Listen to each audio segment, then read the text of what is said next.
আসসালামু আলাইকুম প্রিয় দর্শক, অন্য মঞ্চের আলাপ চাইতায় আপনাদের সকলকে আমন্ত্রণ জানাচ্ছি। রাজনীতিতে বিভক্তি বাড়ছে। শেষ পরিণতি কি সেনা শাসন নাকি 111? এই প্রসঙ্গটি নিয়ে আপনাদের সামনে এই মুহূর্তে কথা বলবো।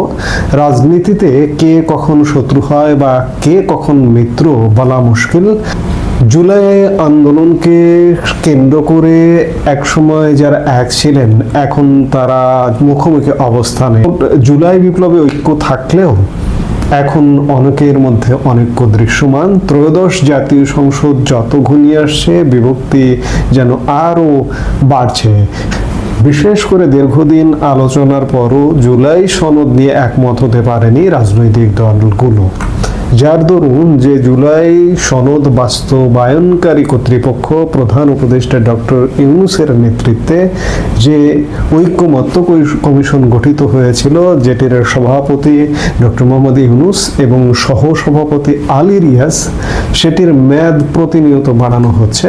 15ই আগস্ট পর্যন্ত মেয়াদ ছিল, সেটি বাড়িয়ে 15 সেপ্টেম্বর পর্যন্ত করা হয়েছে এবং 15 সেপ্টেম্বর থেকে বাড়িয়ে দ্বিতীয় ধাপে আরো এক ধাপ বাড়িয়ে এটি 15 অক্টোবর পর্যন্ত করা হলো।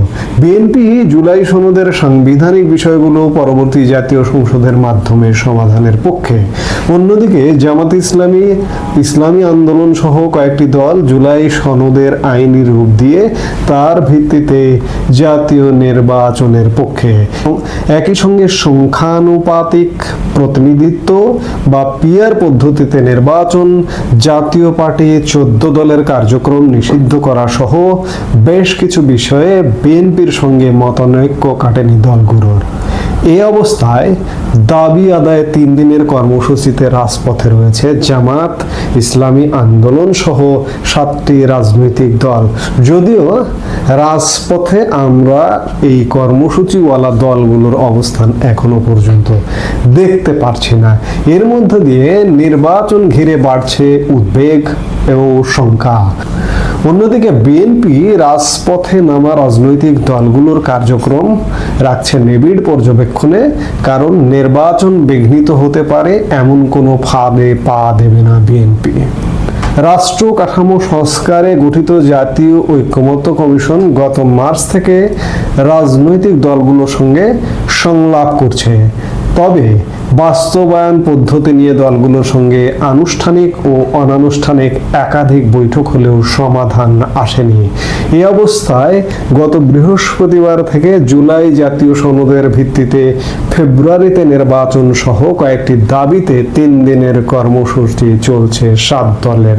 দলগুলো হচ্ছে জামাতে ইসলামী, ইসলামী আন্দোলন, বাংলাদেশ খেলাফত মজলিস, নেজামে ইসলাম পার্টি, খেলাফত আন্দোলন ও জাতীয় গণতান্ত্রিক পার্টি জাকপা।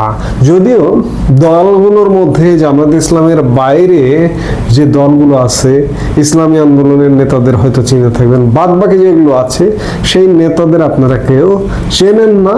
সেই 7টা দল এই মুহূর্তে কর্মসূচি পালন করছে। এছাড়া পিআর ছাড়া বাকি 4 দাবিতে এনসিপি, এবি পার্টি, গণ অধিকার পরিষদ পৃথক কর্মসূচি দিয়ে মাঠে নামবে বলে জানা গেছে। যদিও দলগুলো কাগজে কলমে কোনো জোটের কথা বলছে না, তবে তারা বিএনপির বিরুদ্ধে ঐক্যবদ্ধ হচ্ছে কিনা জনমনে সেই প্রশ্ন তৈরি হয়েছে। আলোচনার টেবিলে যখন সমাধান হচ্ছে না, তখন দর কষাকষির টেবিলে আন্দোলনের চাপ হয়তো বাড়তি সুবিধা দিতে পারে জামায়াত ও সমমনা দলগুলোকে। তারা মনে করছে, জামাত এবং সমমনা দলগুলো এটি মনে করছে, জামাত সহ দলগুলোর বক্তব্য তাদের আন্দোলন কারো বিরুদ্ধে নয়, জনগণের পক্ষে তারা আন্দোলন করছে। কি অবাক কাণ্ড যে আন্দোলন কারো বিরুদ্ধে নয়, কিন্তু জনগণের পক্ষে তারা আন্দোলন করছে। তারা এই সরকারের আমলে জুলাই সনদ বা সংস্কারের আইনি ভিত্তি চান। এদিকে বিএনপি এই যে 7 দল কিংবা পরবর্তীতে যে 4 দল কর্মসূচি দিয়ে নামবে বলছে, তাদেরকে খুব গভীরভাবে পর্যবেক্ষণ করছে। জুলাই সনদে আইনি ভিত্তির দাবিতে জামাত সহ রাজনৈতিক দলগুলোর কর্মসূচিতে সতর্ক দৃষ্টি রাখছে বিএনপি। এই কর্মসূচির ফলে দেশের রাজনীতিতে নেতিবাচক প্রভাবের আশঙ্কা করছেন দলটির নীতি নির্ধারকরা। তারা বলছেন, বিএনপি যদি পাল্টা কর্মসূচি দেয় তাহলে দেশের রাজনৈতিক পরিস্থিতি আবার অস্থিতিশীল হয়ে উঠতে পারে, দেখা দিতে পারে সংঘাত। বিএনপির দায়িত্বশীলরা বলছেন, জামাত এবং অন্যান্য দলগুলোর আন্দোলন দৃশ্যত সরকারের উদ্দেশ্য হলেও এর মূল বিরোধ কিংবা দ্বন্দ্ব মূলত বিএনপির সঙ্গে। কারণ জুলাই সনদের ভিত্তিতে আগামী ফেব্রুয়ারির মধ্যে নির্বাচন, পিআর পদ্ধতিতে ভোট, জাতীয় পার্টিকে নিষিদ্ধ করার মতো বিষয়গুলোতে ভিন্ন মত আছে বিএনপির। তারা বলছেন, ঐকমত্য কমিশনে যখন জুলাই সনদ নিয়ে আলোচনা চলছে তখন রাজপথে আন্দোলনের নিশ্চয়ই ভিন্ন উদ্দেশ্য আছে। কেউ কেউ বলছেন, জামাত সহ বিভিন্ন রাজনৈতিক দল একজোট হয়ে মূলত বিএনপির বিপরীতে একটা বড় রাজনৈতিক শক্তি হিসেবে নিজেদের জানান দেবার চেষ্টা করছে। লক্ষ্য আন্দোলনের মাধ্যমে একটি রাজনৈতিক জোট গড়া, যার টার্গেট বিএনপি। তারা বলছেন, দেশের জনগণ ও গণতন্ত্রের স্বার্থে বিএনপি এই মুহূর্তে দেশে এমন কোনো উত্তপ্ত পরিস্থিতি চায় না যা দেশের ব্যবসা বাণিজ্য সহ সবকিছু ক্ষতিগ্রস্ত করবে। তবে দলটির সন্দেহ, ইস্যু তৈরি করে একটি মহল দেশকে অস্থিতিশীল করার পায়তারা করছে। তাই আসন্ন ত্রয়োদশ জাতীয় সংসদ নির্বাচন সামনে রেখে যে কোনো পরিস্থিতি সর্বোচ্চ ধৈর্যের সঙ্গে মোকাবেলা করবে বিএনপি। প্রধান উপদেষ্টা ডক্টর মোহাম্মদ ইউনূসের প্রতিশ্রুতি অনুযায়ী বিএনপিও নির্বাচনকে উৎসবমুখর ও ইতিহাসের সেরা নির্বাচন হিসেবে দেখতে চায়। তবে রাজনৈতিক কর্মসূচিকে ঘিরে রাজপথে সংঘাতের সূচনা হতে পারে কিনা সে আশঙ্কাও করছে বিএনপি। তারা বলছেন, রাজনীতিতে অস্থিরতা সৃষ্টি হলে নির্বাচন পিছিয়ে যাওয়ার আশঙ্কাও রয়েছে। শেখ হাসিনা সরকারের পতনের পর বিভিন্ন পক্ষ থেকে নানা ধরনের আন্দোলন হলেও রাজনৈতিক দলগুলোর পক্ষ থেকে আন্দোলনে নামার উদ্যোগ এবারই প্রথম। পরিবর্তিত অবস্থায় ঐক্য ধরে রাখতে অভ্যুত্থানের পক্ষের শক্তিগুলোকে আগে আলোচনার মাধ্যমে খুঁজতে হবে সমাধানের পথ। একে অন্যকে ছাড় না দিলে সংকট নিয়ন্ত্রণের বাইরে চলে যেতে পারে। এই জন্য সব পক্ষকে দায়িত্বশীল আচরণ করতে হবে। অন্যথায় বিভক্তি বিভাজনের এই সুযোগ ভিন্ন কিছু ঘটতে পারে। আমরা কিন্তু ভিন্ন কিছু ঘটবারই শঙ্কা ইতিমধ্যেই দৃশ্যমান হতে দেখছি। ইতিমধ্যে এই যে বর্তমানে যে অভ্যুত্থানের শক্তি যারা বলছে কিংবা ফ্যাসিবাদ বিরোধী শক্তি যারা বলছে, তাদের মধ্যে বিভক্তি এখন চরমে। বিএনপি একাই একদিকে, জামাত মূলত বিএনপির বাইরে অন্য যদি দল একটু শক্তিশালী বলেন তাহলে জামাত ছোট ছোট নাম সর্বস্ব, প্যাট সর্বস্ব দলগুলোকে নিয়ে অর্গানাইজ হচ্ছে। আবার বিএনপি খানিকটা একঘরে হয়ে পড়ছে। বিভক্তি দিনকে দিন বাড়ছে। ঐকমত্য কমিশনের কথা আমরা বলছিলাম, ঐকমত্য কমিশন রাজনৈতিক দলগুলোকে নিয়ে আসলে ঐক্যে পৌঁছাতেই পারেনি এখন পর্যন্ত। যার দরুন আপনারা খানিক আগেই শুনলেন যেটি বললাম, যে ঐকমত্য কমিশনের মেয়াদ এক মাস করে বাড়ছে। শেষ পর্যন্ত কি এই দলগুলো একমত হতে পারবে? বিএনপি একাই তাদের চিন্তাধারাকে বাস্তবায়ন করতে পারবে? অন্যদিকে আওয়ামী লীগ কিন্তু আসছে, প্রতিনিয়ত আওয়ামী লীগ আসবার প্রতিধ্বনি পাওয়া যাচ্ছে। প্রতিধ্বনি শুনি ভূপেন হাজারিকার সেই গানটা এখন মনে পড়ছে, যে আওয়ামী লীগের প্রতিধ্বনি আমরা শুনতে পাচ্ছি, আসছে। এই যখন অবস্থা, বিএনপির বাইরে যে রাজনৈতিক দলগুলো তারা একা একা নিজেদের মতো চিন্তা করছে, বিএনপি একটা চিন্তা করছে, আওয়ামী লীগ ফিরবার প্রাণান্তকার চেষ্টা চলছে এবং আওয়ামী লীগ ফিরবে। শেষ পর্যন্ত কি হবে?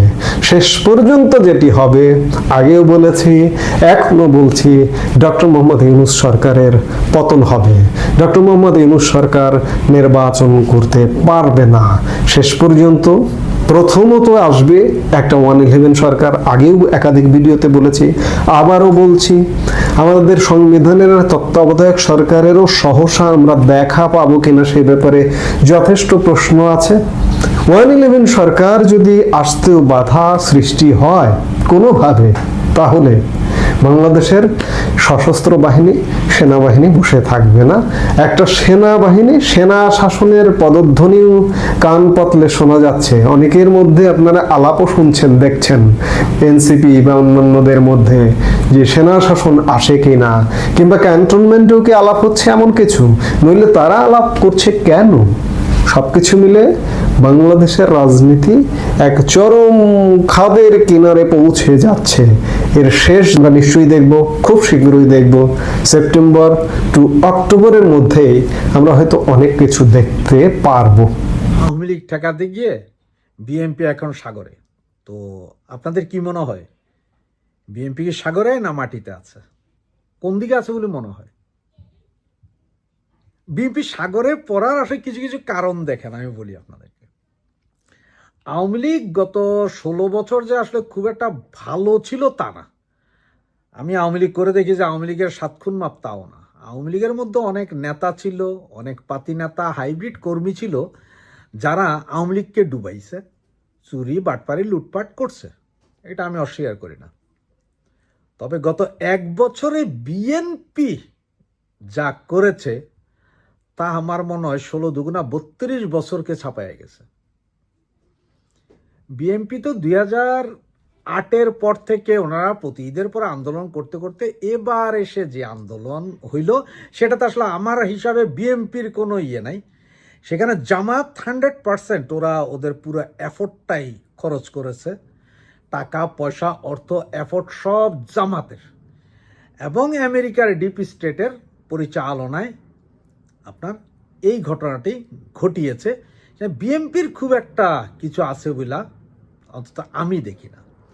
এরপরও গত 2024-এর 5ই আগস্টের পরে যেই না আওয়ামী লীগ সরকারকে ম্যাটিকুলাস ডিজাইনের কায়দায় উৎখাত করা হয়েছে, এর পরদিন থেকে বাজারের টেম্পো স্ট্যান্ড থেকে শুরু করা, ওই কারো যদি বিয়ে হয় সেখানের চাঁদা, কারো বাচ্চা হলে সেখানের পর্যন্ত চাঁদা দিতে দিতেছে তাদেরকে, এবং এখনো দিতে হচ্ছে, তার কোনো ভুল নাই। এত চাঁদাবাজি, এত অত্যাচার, এত ভাঙচুর বাংলাদেশের মানুষ 1971 সালের পরে আর কখনো দেখে নাই। তো 1971 সালকে ছাপিয়ে গেছে, কারণ 1971 সালে চাঁদাবাজি ছিল না। এইবার যে চাঁদাবাজি হচ্ছে, এখনো হচ্ছে। তো মানুষ তো চিন্তা করে যে আমরা আওয়ামী লীগের ঠেকাইলাম, কারণ হচ্ছে যে আওয়ামী লীগ দুর্নীতিবাজ দল, এই দল সেই দল। তো এখন আওয়ামী লীগের জায়গায় বিএনপি আইসা তো এবার তো একদম নাভিশ্বাস। তার কারণ হচ্ছে যে আপনি আওয়ামী লীগের আমলে কখনো আপনি হয়তো দেখেন নাই কারো বিয়ে হইলে চাঁদাবাজি করছে, কারো বাচ্চা হলেও চাঁদাবাজি করছে, এইটা আপনি সম্ভবত দেখেন নাই। কিন্তু বিএনপির সঙ্গে এবার দেখাই, যেমন চিটাঙ্গে একটা বিয়েতে দেখছেন কিভাবে চাঁদাবাজি করছে। আর ওনাদের যত নেতা নেত্রী আছে এরা তো মাশাআল্লাহ আলহামদুলিল্লাহ, ওনাদের যেসব নেতা নেত্রী আছে ওরা অবশ্য চাঁদাবাজি না করে উপায় নাই। তার কারণ কি জানেন? ওরা তো এই যে লন্ডনে যখন তারেক জিয়ার সাথে দেখা করতে আসে তখন লাইন ধরে বসে থাকতে হয়, কার কত টাকা কে দিতে পারবে সেই হিসাবে তারেক জিয়া তাকে টাইম দিবে, 2 মিনিট 5 মিনিট 10 মিনিট এইভাবে করা। অনেক নেতা তো দেখেন না করেও চলে যেতে বাধ্য হয়েছে, এর অনেক নেতা আছে। তো বিএনপি আওয়ামী লীগের মিছিল মিটিং ঠেকাইতে গেল, মিছিল মিটিং ঠেকানোর নামে আসলে ওরা চাঁদাবাজি ভাঙচুর এগুলোই করতে গেছে।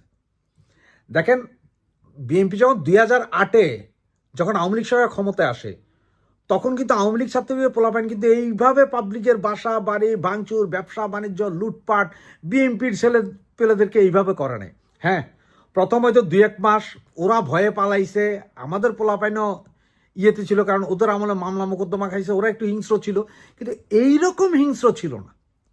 বর্তমান বিএনপির যে হিংস্রতা, এইরকম হিংস্রতা নাই।